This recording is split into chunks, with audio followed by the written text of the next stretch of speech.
সাল্লাল্লাহু আলাইহি ওয়াসাল্লাম বলছেন, আমি ঈদে মিলাদুন নবী সম্পর্কে খুব গুরুত্বপূর্ণ কিছু কথা প্রসঙ্গক্রমে বলবো। রাসূলুল্লাহ সাল্লাল্লাহু আলাইহি ওয়াসাল্লাম বলছেন যে কুল্লু উম্মতি ইয়াদখুলুনাল জান্নাতা, আমার প্রত্যেক উম্মত জান্নাতে প্রবেশ করবে, ইল্লা মান আবা, তবে যে আবা সে প্রবেশ করবে না। আবা মানে যে অসম্মত, যেতে চায় না, জান্নাতে যে যেতে চায় না সে জান্নাতে যাবে না। আচ্ছা বলেন, আপনাদের মাঝে কি কেউ এমন আছে যে জান্নাতে যেতে চায় না?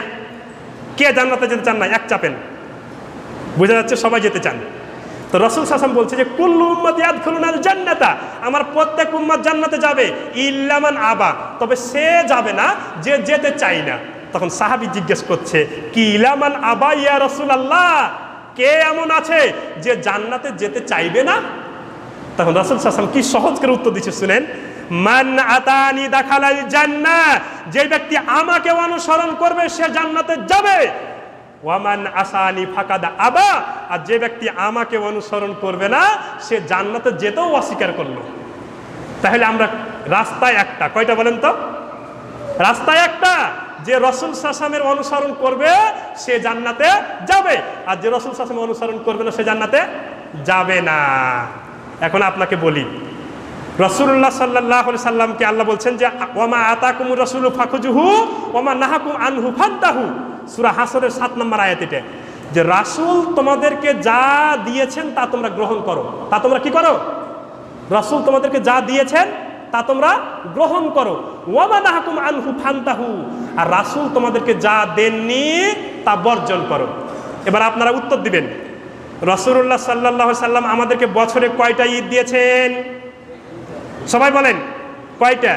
একটা হচ্ছে ঈদুল আজহা, আর একটা হচ্ছে ঈদুল ফিতর। রাসূলুল্লাহ সাল্লাল্লাহু আলাইহি ওয়াসাল্লাম আমাদেরকে দিলেন কয়টা?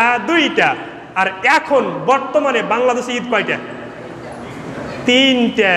মজার ব্যাপার, রাসূল সাল্লাল্লাহু আলাইহি ওয়াসাল্লাম দিলেন দুইটা, ঈদুল আজহা এবং ঈদুল ফিতর, আর এখন সময়ের বিবর্তনের সময়ের পরিবর্তনে ঈদ হয়ে গেল তিনটা। আর আরেকটা মজার কথা বলি, রাসূল সাল্লাল্লাহু আলাইহি ওয়াসাল্লাম যেই দুইটা ঈদ দিলেন, এই দুইটা ঈদ কিন্তু সকল ঈদের সেরা ঈদ হতে পারল না। যেইটা রাসূল সাল্লাল্লাহু আলাইহি ওয়াসাল্লামের যুগে ছিল না সেইটা হলো সাইয়্যিদুল আইয়াম, সকল ঈদের সেরা ঈদ, ঈদে মিলাদুন নবী। কি বলছিলাম? রাসূল সাল্লাল্লাহু আলাইহি ওয়াসাল্লাম বলছেন, মান আমিলা আমালান লাইসা আলাইহি আমরুনা ফাহুরাদ্দুন, যদি কেউ এমন আমল করে যে আমল রাসূল সাল্লাল্লাহু আলাইহি ওয়াসাল্লাম করেননি, রাসূল সাল্লাল্লাহু আলাইহি ওয়াসাল্লাম অনুমোদন দেননি, তবে সেই আমলটা হচ্ছে রিজেক্টেড, প্রত্যাখ্যাত, বাতিল। সহিহ মুসলিমের হাদিস। রাসূল সাল্লাল্লাহু আলাইহি ওয়াসাল্লামকে আল্লাহ রাব্বুল আলামিন লক্ষ্য করে বলছেন, লাকাদ কানা লাকুম ফি রাসূলিল্লাহি উসওয়াতুন হাসানা, রাসূল সাল্লাল্লাহু আলাইহি ওয়াসাল্লামের জীবন আদর্শের মধ্যে তোমাদের জন্য উত্তম আদর্শ রয়েছে, উত্তম নীতিমালা রয়েছে, তোমরা রাসূলের চরিত্র অনুসরণ করো। আল্লাহ রাব্বুল আলামিন বলছেন যে কুল ইন কুনতুম তুহিব্বুনাল্লাহ ফাত্তাবিউনি, তোমরা যদি কেউ আল্লাহকে ভালোবাসতে চাও তবে তোমরা কাকে অনুসরণ করো? রাসূল সাল্লাল্লাহু আলাইহি ওয়াসাল্লামকে অনুসরণ করো।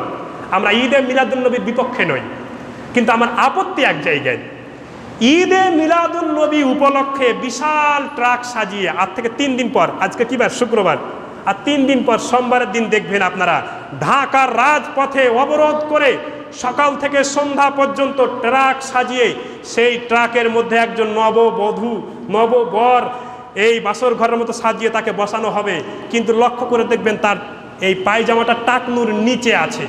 আচ্ছা বলেন তো, কোনো পুরুষ যদি টাকনুর নিচে পায়জামা পরে, এটা কি আশেকে রাসূল না গোস্তাকে রাসূল? গোস্তাকে রাসূল। দেখবেন তারা বিজাতীয়দের, তার দাড়িটাও রাসূল সাল্লাল্লাহু আলাইহি ওয়াসাল্লামের সুন্নাহ মোতাবেক নাই, টাকনুর নিচে প্যান রয়েছে, রাস্তা অবরোধ করে সারা দিন জনদুর্ভোগ সৃষ্টি করা হবে। সামনে সোমবারের দিন আতশবাজি করা হবে, অনর্থক অপচয় করা হবে, আলোকসজ্জা করা হবে, অথচ এরা সারাদিন রাস্তায় থাকে। এদের জোহরের নামাজ কই? আসরের নামাজ কই? এদের প্রতিবেশী না খেয়ে আছে, খবর নাই, পিতামাতার খবর নাই। ভাবখানায় এমন যে সারা বছর নামাজ পড়ি না, রোজা করি না, দান খয়রাত করি না, পিতামাতার খেদমত করতে পারি না, বছরে একদিন ঈদে মিলাদুন নবী, সেই দিনকে যদি একটু মোহাব্বত না দেখাই তাহলে কি আর মুসলমানিত্ব থাকে? মুসলমানিত্ব দেখানোর জন্য রাজপথে জনদুর্ভোগ সৃষ্টি করে সকাল থেকে সন্ধ্যা পর্যন্ত মানুষের রাস্তা অবরোধ করে জোহর নাই, আসর নাই, সালাত নাই, অনর্থক অপচয় করা, এর নাম ঈদে মিলাদুন নবী নয়। আচ্ছা, একটা কথা বলি, প্রত্যেক ঈদেরই কিছু নীতিমালা আছে। আপনি যখন ঈদুল ফিতরের দিন ঈদগাহে যান তখন 7টি বিজোড় খেজুর খেয়ে যেতে হয়। যে রাস্তা দিয়ে যান তার সেই রাস্তা পরিবর্তন করে আসতে হয়। লা আজানা ওয়ালা ইকামাতা, আজান ইকামাত ছাড়া 2 রাকাত নামাজ আছে, খুতবা আছে। ঈদুল আজহাতেও অনুরূপ, ঈদুল আজহার দিন কিছু খেয়ে যেতে হয়, এটা সুন্নাত। তাহলে ঈদুল আজহা, ঈদুল ফিতরের কিছু আমরা সুন্নাত পেলাম এবং নামাজ পেলাম, খুতবা পেলাম। এবার আপনারা বলেন, ঈদে মিলাদুন নবীর নামাজ কয় রাকাত আছে? নাই। তো এই ঈদ কি দিয়ে সেরা হলো? একজন আলেম বলছেন এই ঈদ সেরা হলো জিলাপি দিয়ে। আমরা তো আসলে বাঙালিরা জিলাপি পছন্দ করি, এই ঈদ সেরা হলো জিলাপি দিয়ে। আল্লাহ রাব্বুল আলামিন আমাদেরকে বুঝার তৌফিক দান করে, বলেন আমিন। আমাদের মাঝে যারা অসুস্থ রয়েছেন, রোগাক্রান্ত